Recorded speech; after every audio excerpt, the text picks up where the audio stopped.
Tabi pun, halo teman-teman semua dan salam sahabat Unmal. Saya Tisa, hari ini kita akan jalan-jalan mengelilingi kampus Universitas Malahayati dan mengetahui sarana dan prasarana apa saja yang ada di kampus ini. Ikut saya terus ya.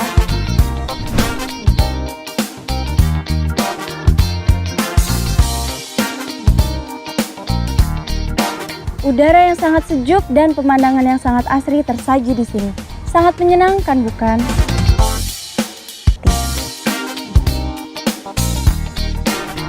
Universitas Malahayati, let's challenge the future.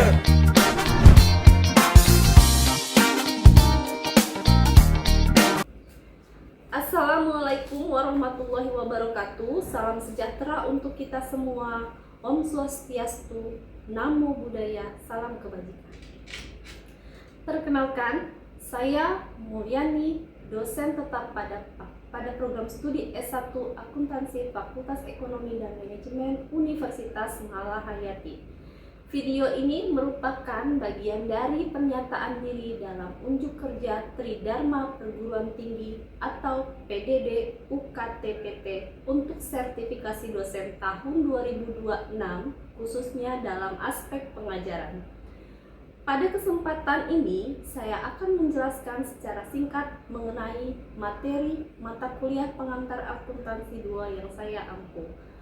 Mata kuliah ini membahas konsep dasar akuntansi keuangan dengan berfokus pada pengakuan, pengukuran, pencatatan, dan pelaporan elemen laporan keuangan. Mata kuliah ini mendukung capaian pembelajaran dengan membekali mahasiswa sikap, pengetahuan, dan keterampilan yang dibutuhkan di bidang akuntansi. Mahasiswa dibimbing untuk memiliki sikap jujur, teliti, bertanggung jawab, disiplin, dan beretika profesional dalam mengelola informasi keuangan.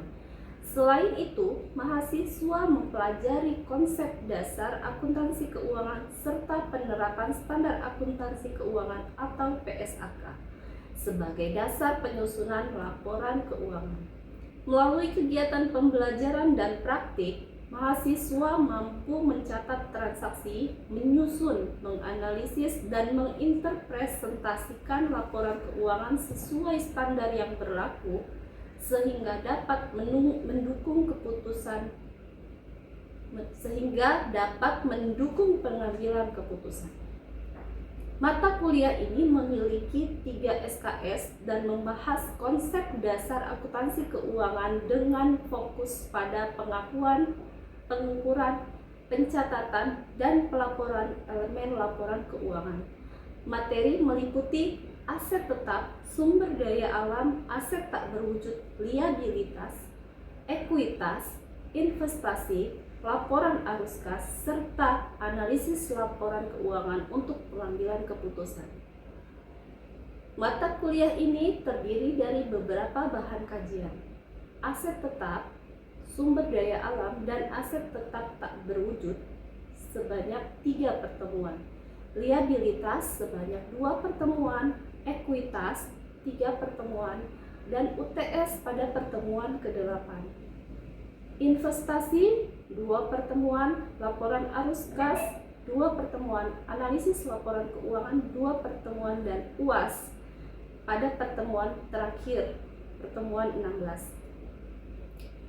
Bobot penilaian mata kuliah pengantar akuntansi yaitu untuk UAS sebesar 35%, UTS 20%, tugas 20%, dan kuis 15%. Metode pembelajaran mata kuliah ini menggunakan blended learning yang mengintegrasikan ceramah interaktif untuk penguasaan konsep, problem based learning, dan studi kasus untuk melatih kemampuan analisis, praktikum sebagai metode utama untuk membangun keterampilan teknis, diskusi dan presentasi untuk meningkatkan kemampuan komunikasi profesional, dan project based learning sebagai penilaian komprehensif terhadap capaian pembelajaran. Berikut adalah video pembelajaran saya bersama mahasiswa di kelas. Assalamualaikum warahmatullahi wabarakatuh. Waalaikumsalam warahmatullahi wabarakatuh. Selamat pagi. pagi adik-adik semua. Apakah pagi hari ini tetap semangat? Sebelum kita memulai perkuliahan, kita berdoa dulu sesuai dengan kepercayaan kita semua. Berdoa.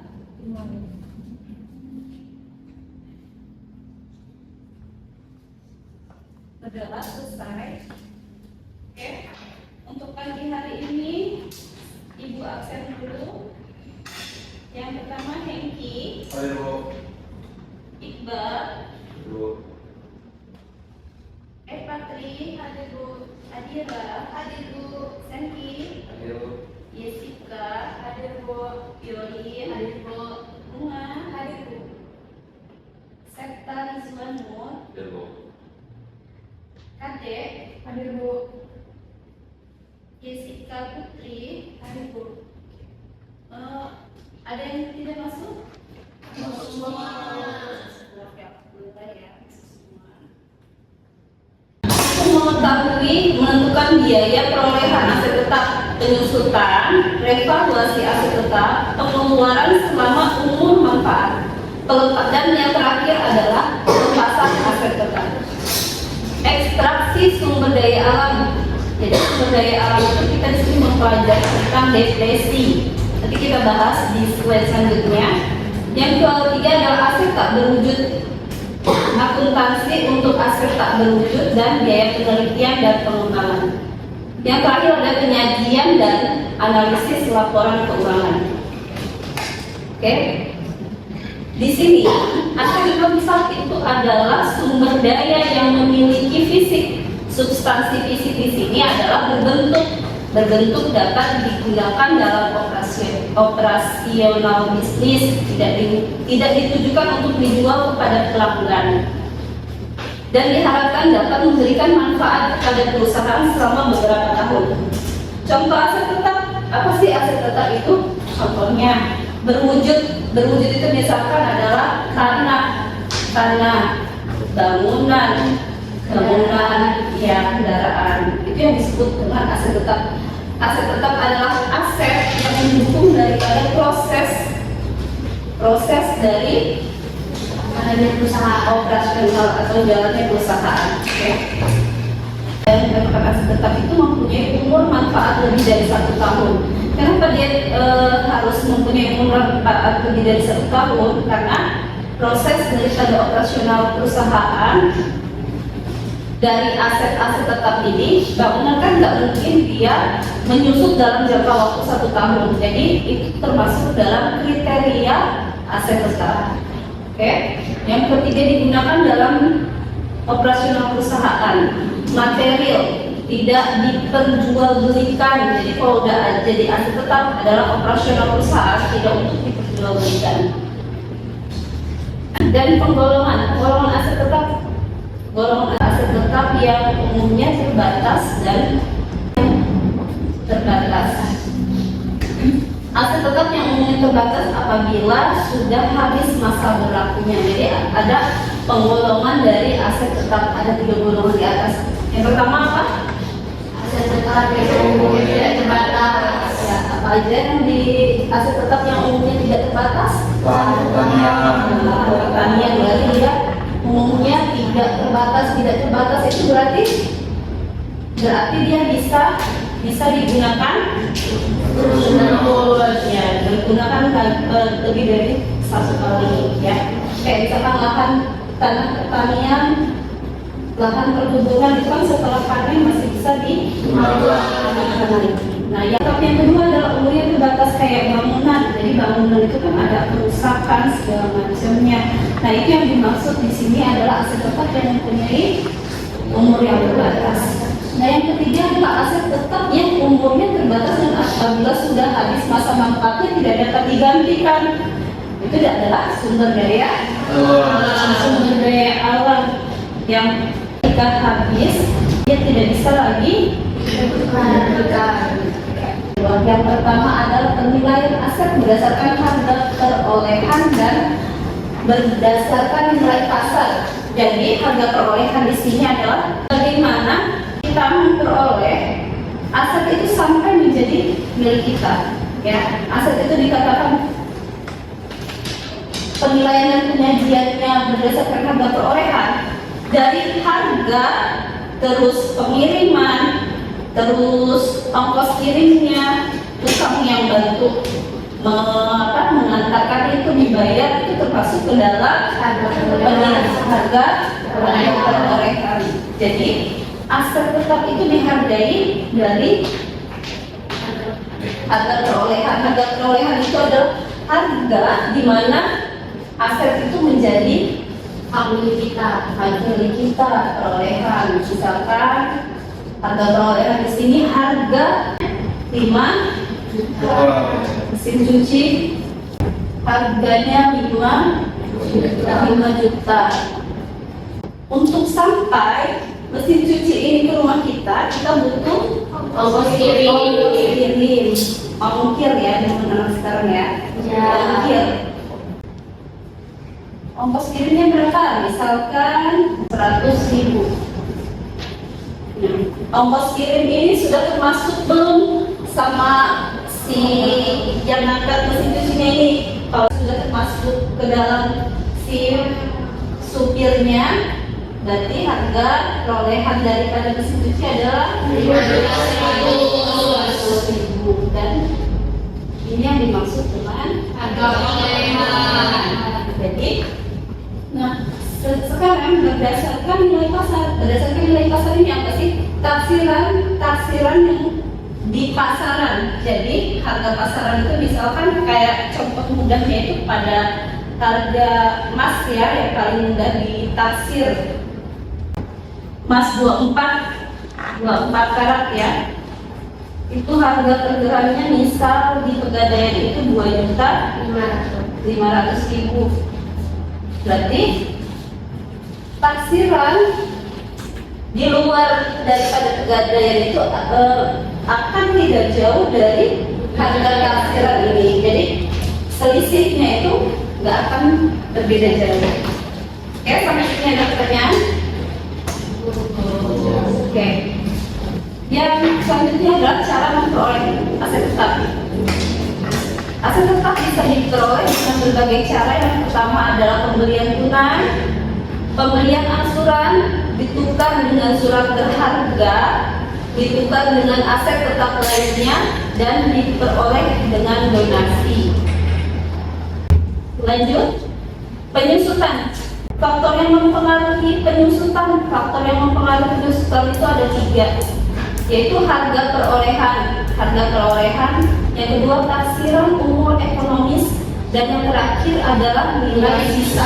Nah, dari ketiga faktor ini, faktor yang mempengaruhi daripada penyusutan itu adalah harga perolehan.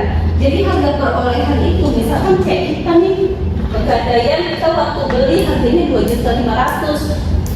Berarti taksiran harga ketika kita menjual tidak jauh dari ini, ya kan? Yang kedua adalah taksiran umur ekonomis. Misalkan kita menaksir umur ekonomisnya ini adalah 5 tahun. Misalkan kita menaksir umur ekonomis adalah 5 tahun. Jadi dalam waktu 5 tahun penyusutan yang terjadi adalah 5 juta. 5 juta ini ditaksir dalam 25 tahun itu nilainya akan habis, ya. Nilainya akan habis. Nah, berdasarkan nilai sisa. Jadi, kalau misalkan selain ada taksiran yang dinilai dari nilai sisa itu adalah nilai yang sisa di akhir umur mesin cuci 5 tahun tersebut. Ditaksir misalkan umur mesin cuci ini pada 5 tahun terakhir itu adalah misal 500.000, berarti penyusutan pada mesin cuci adalah senilai. Penyusutan pada mesin cuci adalah selama 5 tahun itu menyisakan nilai sisa adalah 4.500.000. Oke? Sampai sini ada pertanyaan? Oke. Nah, ini menentukan biaya perolehan aset tetap. Tadi saya bilang aset tetap kayak tanah itu, tadi saya mencontohkan di situ adalah mesin. Jadi mesin, bagaimana kita memperoleh mesin itu menjadi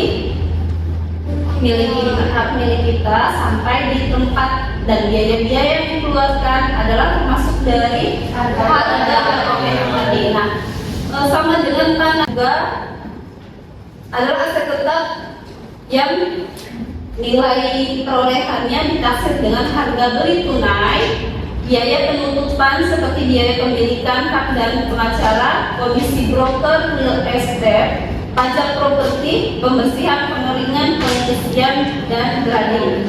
Jadi biaya-biaya di atas tersebut merupakan harga. Nah, coba kerjakan ini. Diminta untuk menaksir harga perolehan tanah ini. Siapa yang mau maju?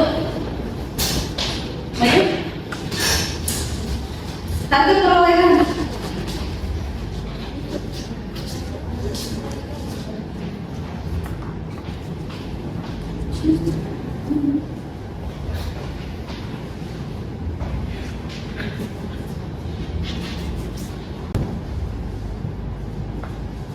Berapa harga perolehannya?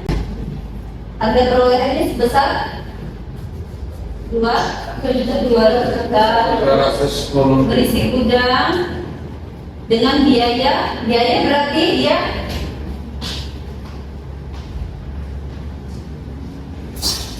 jadi harga perolehan dari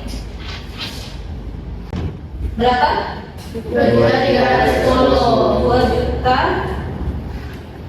2.310. Biaya penghapusan kan menambah atau mengurang. Pengeluaran tambahan adalah biaya pengacara 10.000 dan komisi broker karena 2 juta, honor pengacara 10.000, komisi broker 80.000, jadi 60.000-nya tidak ada. Jadi yang menambah adalah 2 juta 2.900.000 ya.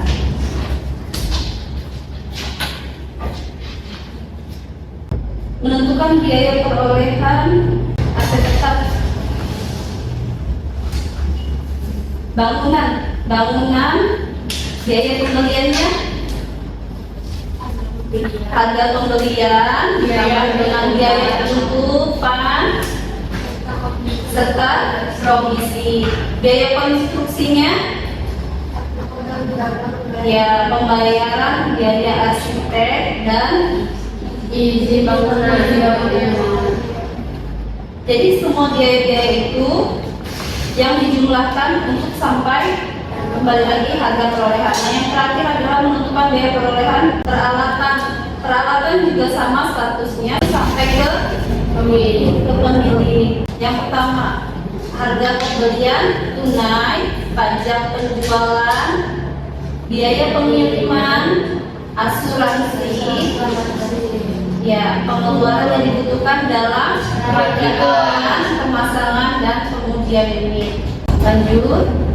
Nah, ini contoh dari menentukan biaya perolehan aset mesin pabrik.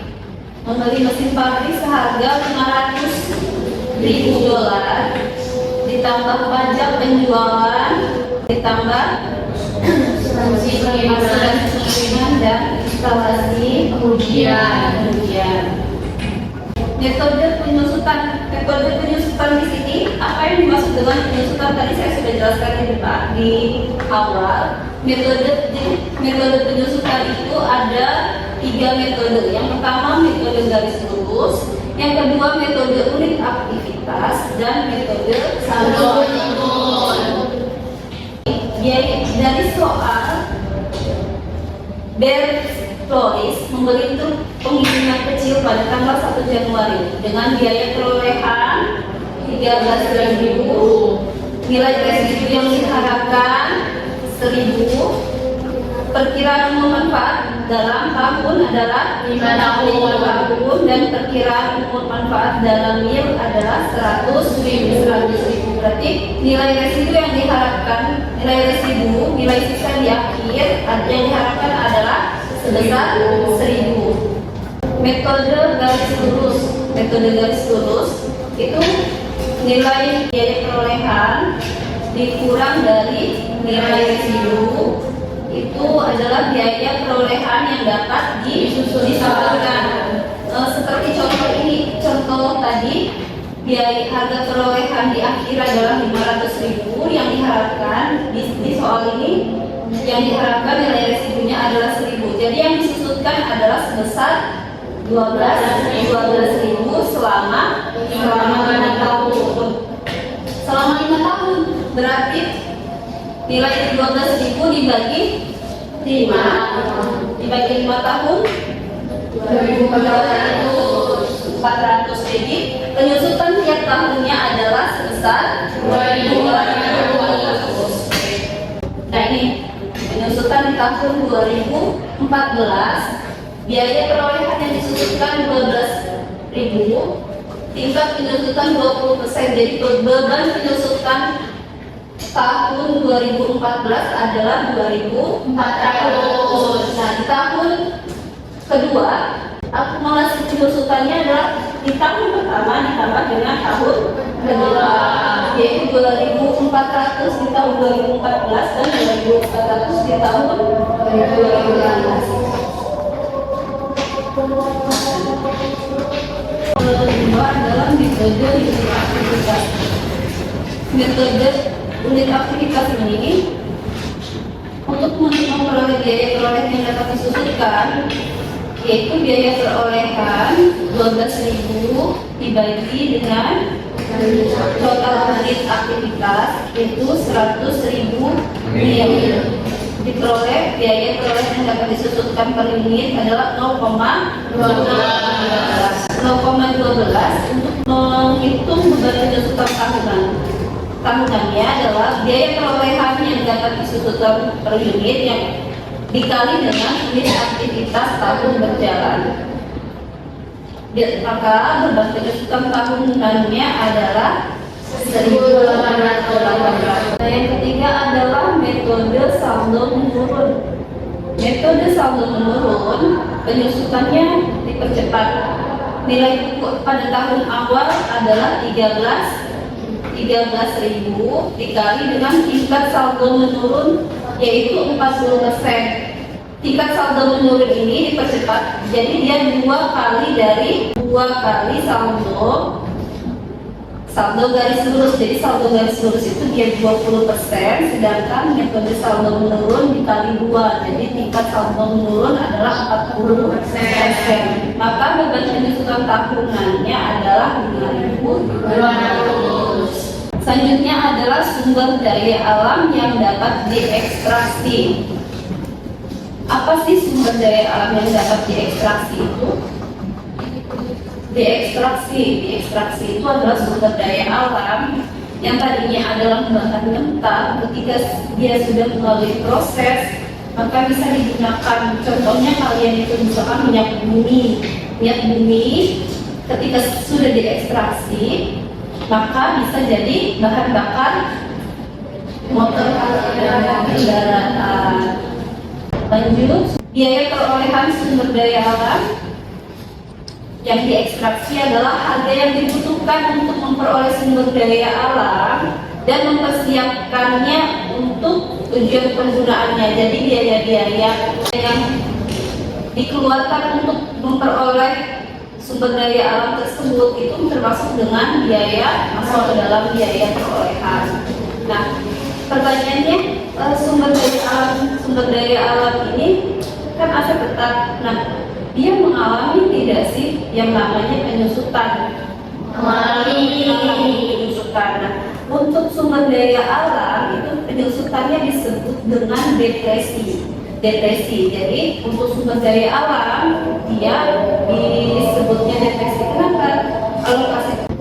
Karena manfaat sumber daya alam itu ketika sudah mengalami penyusutan dia tidak bisa lagi dibandingkan dengan yang lain. Oke, sumber daya alam yang dapat diekstraksi. Nah, untuk soal kalian di rumah nanti minggu depan, yaitu soal ini nanti saya kirimkan ke WA group. Dan terakhir adalah aset tak berwujud. Aset tak berwujud itu adalah hak istimewa, hak atau keistimewaan dan keunggulan kompetitif yang dihasilkan dari kepemilikan aset berumur panjang yang tidak memiliki status fisik. Jadi tadi kan aset berwujud dibilang ada bentuknya, penyusutannya jelas. Yang berkurang itu adalah dari penggunaannya semua disebut dengan aset berwujud. Nah, selain aset berwujud juga ada yang dinamakan aset tak berwujud. Aset tak berwujud itu adalah paten, hak cipta, goodwill, merek dagang, waralaba dan lisensi. Nah, jadi untuk tugas minggu depan, selain soal tadi, saya minta jelaskan dari, deskripsikan dan berikan contoh dari jenis-jenis aset tak berwujud ini.